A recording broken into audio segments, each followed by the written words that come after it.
வணக்கம் நண்பர்களே, அம்மை எப்பர் ஆல் இன் ஒன் சேனலில் மீண்டும் உங்களை சந்திக்கிறதுல மகிழ்ச்சி. இன்றைக்கி நம்ம சின்ன பசங்களுக்கு பிடிச்ச ஒரு டிஷ் பார்க்க போகிறோம். White sauce pasta. குழந்தைங்களுக்கு பிடிச்ச சமையலை அவங்களுக்கு பிடிச்ச மாதிரி சமைக்கிறதோடு இல்லாமல் செம்ம டேஸ்டியாகவும் ஹெல்த்தியாகவும் செய்ய போகிறது தாங்க இந்த ஒயிட் சாஸ் பாஸ்தா. இதுக்கு தேவையான பொருள்கள்: பாஸ்தா 200 கிராம், தண்ணி 800 ml, பொடியாக நறுக்கி வச்சுருக்கிற கேரட், வெங்காயம், தக்காளி, பூண்டு 3 பல் பொடியாக நறுக்கி எடுத்துக்கிறோம், பால் 300 ml, மைதா 2 டேபிள் ஸ்பூன், மிளகுத்தூள் சிறிதளவு, சில்லி ஃப்ளேக்ஸ் கொஞ்சம், நெய் 3 டேபிள் ஸ்பூன் தேவைங்க, உப்பு போதுமான அளவு. இப்போ இந்த பாஸ்தா எப்படி செய்கிறதுன்னு நம்ம பார்ப்போம். ஒரு பாத்திரத்தில் தண்ணி எடுத்து நல்லா கொதிக்கும்போது 2 ஸ்பூன் எண்ணெயை அதில் சேர்த்துக்கிறோம். அதோட பாஸ்தா வேகிறதுக்கு தேவையான அளவு உப்பும் சேர்த்து நல்லா கொதிக்க விடுறோம்.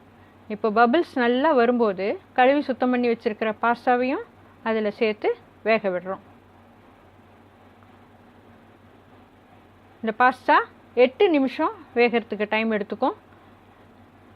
8 நிமிஷம் ஆனதுமே இதை நம்ம வெந்திருக்கான்னு செக் பண்ணுறோம். பாஸ்தா மூடி வைக்க வேண்டாம், அப்படியே வேகலாம். இப்போ நம்ம ஒரு ஃபோர்க்கில் அதை நம்ம எடுத்து பார்க்குறோம். பாருங்கள், பாஸ்தா நல்லா வெந்திருக்கு. பார்க்கும்போதே தெரியுது பாருங்கள், டிரான்ஸ்பரண்ட்டாக இருக்குது, நல்லா வெந்திருக்கு. இப்போது பாஸ்தாவை தண்ணியிலேருந்து தண்ணி வடித்து ஒரு பாத்திரத்தில் எடுத்து வச்சுக்கிறோம்.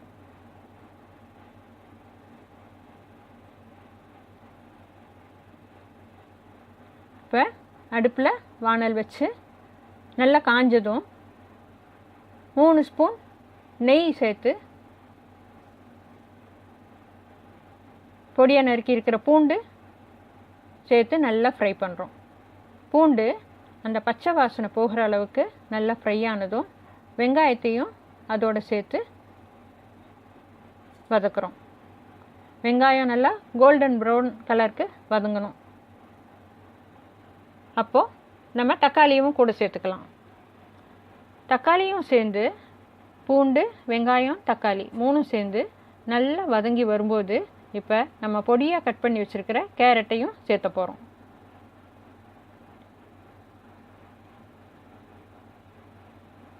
இப்போது பூண்டு, வெங்காயம், தக்காளி, கேரட் இது நல்லா சேர்ந்து நல்லா பிளெண்ட் ஆகி வதங்கி வருது பார்த்திங்களா?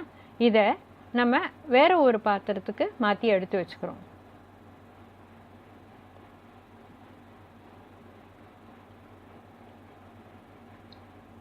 வேறு ஒரு பாத்திரத்தில் மாற்றினதும் அடுப்பில் ஒரு வானலி வச்சு அதில் 3 டேபிள் ஸ்பூன் நெய் சேர்த்து அதில் மைதா 2 டேபிள் ஸ்பூன் சேர்த்து நல்லா ஃப்ரை பண்ண போகிறோம்.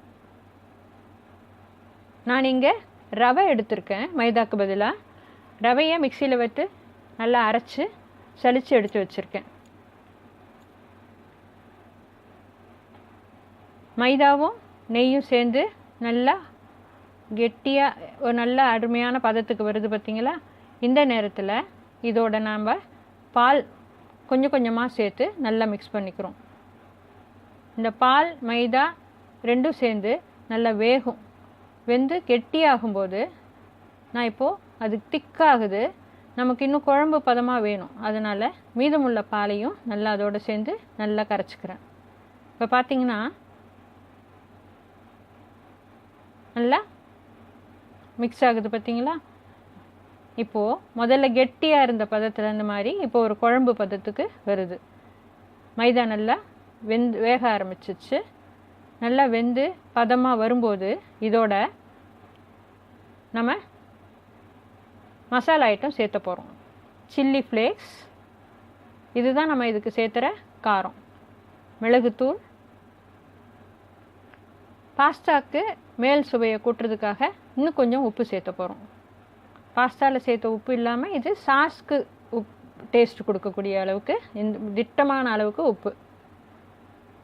இது 3 சேர்ந்து நல்லா மிக்ஸ் ஆகிற அளவுக்கு கலக்கி விட்டுட்டு இதோட வதக்கி எடுத்து வச்சுருக்கிற காய்கறிகளையும் போட்டு மிக்ஸ் பண்ணிக்கலாம்.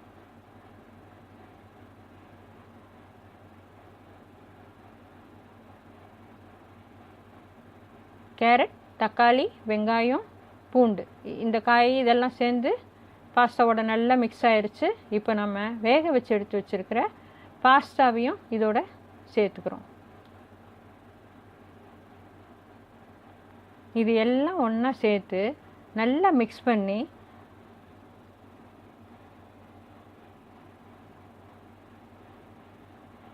நல்லா அழகாக பிளெண்ட் ஆகுது பார்த்தீங்களா?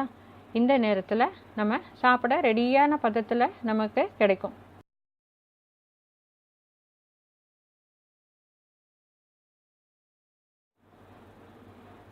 சூடான சுவையான சத்தான ஒயிட் சாஸ் பாஸ்தா இப்போ சாப்பிட தயாராக இருக்குது. இது குழந்தைங்களுக்கு மட்டும் இல்லைங்க, இதை பார்க்கும்போது பெரியவங்களுக்கும் சாப்பிட ஆசை வரும்.